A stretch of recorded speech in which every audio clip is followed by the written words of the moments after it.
Hi സുഹൃത്തുക്കളെ, നമ്മളെ പുതിയൊരു വീഡിയോയിലേക്ക് എല്ലാവർക്കും സ്വാഗതം.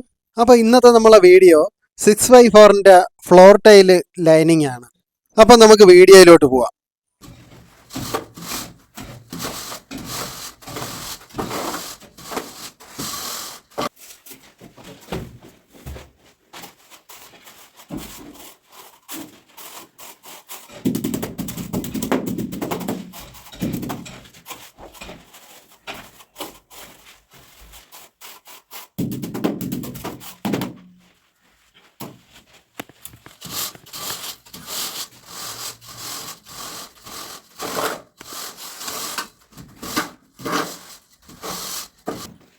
ഈ ഒരു ബക്കറ്റ് സാധനം താഴെ വെച്ചിട്ട് വന്നാൽ പോരായിരുന്ന. ഇതിൻ്റെ സ്റ്റെയറൊക്കെ വർക്ക് നടന്നുകൊണ്ടിരിക്കുന്നേ ഉള്ളൂ. സ്റ്റീലാണ് ഇപ്പം ഫസ്റ്റ് ചെയ്തേക്കണം. ഫുള്ള് അതിന് വേണ്ടി തടി കൊണ്ട് കവർ ചെയ്തെടുക്കും. വലിയ ടൈലുകളെല്ലാം നമ്മൾ ഗം ഉപയോഗിക്കുന്നുണ്ട്.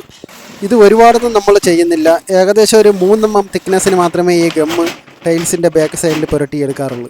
ഇതിന് നമ്മളിവിടെ ഉപയോഗിച്ചിരിക്കുന്നത് റാംകോയുടെ T3 ആണ്. ഇത് അത്യാവശ്യം നല്ല ക്വാളിറ്റിയുള്ള ഗമ്മാണ്. വാൾ ടൈലിന് നമ്മൾ ഇത് തന്നെയാണ് ഉപയോഗിക്കുന്നത്.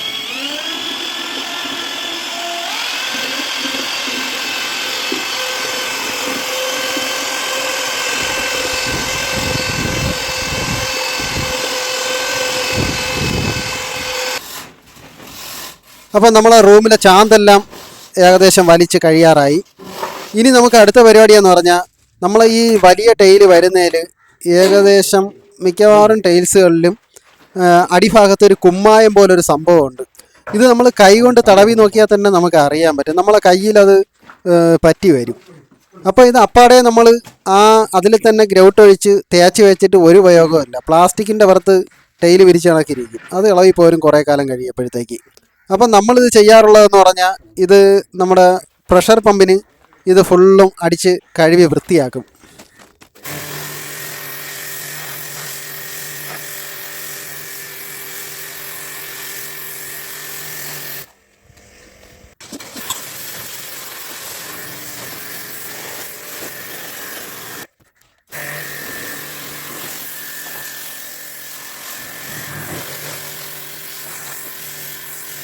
ഇത് നമുക്ക് പണി കുറച്ച് കൂടുതലാണ്. എന്നാലും ഈ വർക്ക് ഇങ്ങനെയാണ് ചെയ്യേണ്ടത്. ഇത് നല്ല പണിയുള്ളത് കൊണ്ട് തന്നെ അതിനുള്ള റേറ്റും നമ്മൾ മേടിക്കാറുണ്ട്. ഫസ്റ്റ് ഫ്ലോറിലാണ് നമ്മളെ വർക്ക് നടക്കുന്നത്. അതുകൊണ്ട് തന്നെ സ്റ്റെയറൊക്കെ കയറി പോകാൻ വലിയ ബുദ്ധിമുട്ടാണ്. സ്റ്റെയറൊന്നും ഫിനിഷിങ് ആയിട്ടില്ല. മുകളിൽ 2 ബെഡ്റൂമും ഒരു ഹാളും ഒരു 200 സ്ക്വയർ ഫീറ്റ് സിറ്റ് ഔട്ടും. ഇത് ഫുള്ളും ഈ ടൈൽസ് തന്നെയാണ്. അപ്പോൾ അടുത്ത പണിയെന്ന് പറഞ്ഞാൽ നമുക്കിതിൽ ഗം അടിക്കലാണ്. ഇന്ന് നമ്മളെ 2 കയ്യാളന്മാർ വന്നില്ല. അതുകൊണ്ട് തന്നെ 2 പേരും മേശരിമാരാണ്. അവർ തന്നെ സ്വന്തമായിട്ട് ചാന്ത കൂട്ടലും ഗമ്മ് വരട്ടലും എല്ലാം.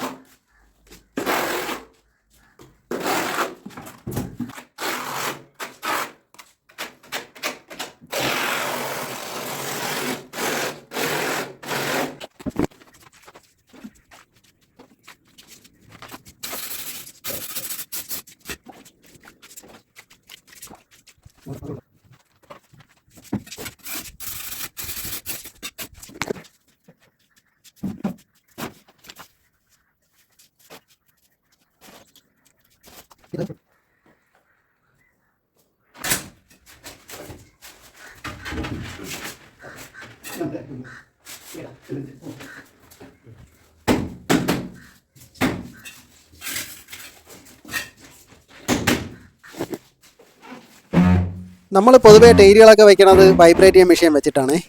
ഇത് വെച്ചാലുള്ള ഉപയോഗം എന്ന് പറഞ്ഞു കഴിഞ്ഞാൽ, ടൈലിനകത്ത് ഒരു ശകലം എയർ പോലും നിൽക്കത്തില്ല. ഫുള്ളങ്ങ് പതിയും. പ്രത്യേകിച്ചും വലിയ ടൈല് നമ്മൾ ചിറ്റിയലിന് അടിച്ചു കഴിഞ്ഞാൽ ചിലപ്പോൾ അത് പൊട്ടിപ്പോകാൻ ചാൻസ് ഉണ്ട്. പൊട്ടിക്കഴിഞ്ഞാൽ ഇത് നമ്മൾ തന്നെ മേടിച്ച് കൊടുക്കേണ്ടി വരും. 10-24 സ്ക്വയർ ഫീറ്റ് ഉണ്ട് ഒരു ടൈൽസ്. 4x2ഉം 2x2 ഒക്കെ ആണെങ്കിൽ പ്രശ്നമല്ല. ഒരു ടൈല് പൊട്ടിയാലും നമുക്ക് അഡ്ജസ്റ്റ് ചെയ്ത് എവിടത്തേക്കെങ്കിലും സ്കഡിങ്ങിനെങ്കിലും എടുക്കാം. ഇത് അത്യാവശ്യം ഒരു വലിയ റൂമാണ്. ഇതിലിപ്പോൾ നമുക്ക് ആയതെന്ന് പറഞ്ഞാൽ ഒരു ഫുൾ ടൈല് 3 എണ്ണം, ബാക്കി പകുതി പീസുകൾ വീതം 3 പീസ്, പിന്നെ ഒരു ചെറിയൊരു പാസേജ് ഉണ്ട്.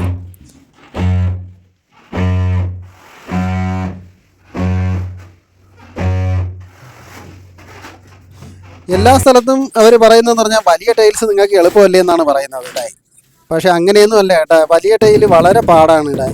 ചെറിയ ടൈൽസ് ആണെങ്കിൽ നമുക്ക് പെട്ടെന്ന് പണി കഴിയും. വെറും 2 പേര് മതി, ഒരു മേശരി ഒരു കയ്യാളും മതി.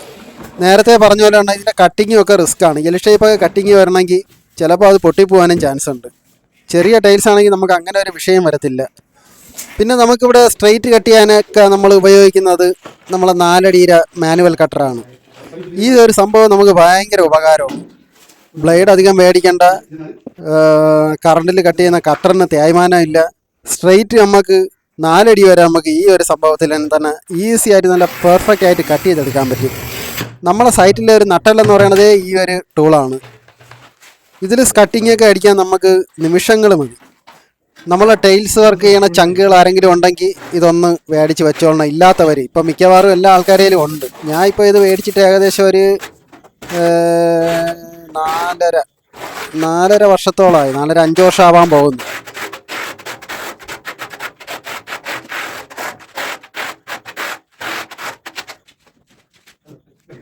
അപ്പോൾ ഈ ഒരു 2 പീസൂടെ വെച്ച് കഴിഞ്ഞാൽ നമ്മളെ ഈ ഒരു റൂം ഫുള്ളും കംപ്ലീറ്റ് ആവുകയാണ്. ഞാൻ ഇങ്ങനെ വീഡിയോ എടുത്തുകൊണ്ടിരിക്കണമെങ്കിൽ ഞാനും പോയി പണിയൊക്കെ ചെയ്യാറുണ്ട് കേട്ടോ. നിങ്ങൾ നോക്കപ്പോൾ അവിടെ 2 പേരേ ഉള്ളു, പക്ഷേ ഇന്ന് 3 പേരുണ്ട് നമ്മൾ. ഞാൻ അതിൻ്റെ ഇപ്പുറത്തെ ടൈലിലാണ് നിൽക്കുന്നത്. പക്ഷേ ആ വൈബ്രേഷൻ അടിക്കപ്പോഴത്തേക്ക് എൻ്റെ കാലിൽ നല്ലതുപോലെ വൈബ്രേഷൻ ഏൽക്കുന്നുണ്ട്. അപ്പോൾ എന്തുമാത്രം നല്ല വൈബ്രേഷനാണ് ആ ചാന്തിൽ പതിഞ്ഞ് പോകുന്നതെന്ന് നമ്മളൊന്ന് ചിന്തിക്കണം.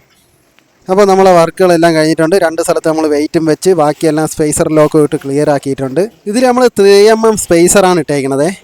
ഇതിൽ എപ്പോക്സി ഏത് കളർ ചെയ്യണമെന്നൊന്നും ഇതുവരെയായിട്ടും തീരുമാനിച്ചിട്ടില്ല. മിക്കവാറും ബ്ലാക്ക് ആയിരിക്കും. അപ്പോൾ എൻ്റെ എല്ലാ ചങ്കുകൾക്കും ടാറ്റ. നമുക്ക് അടുത്ത വീഡിയോയിൽ കാണാം.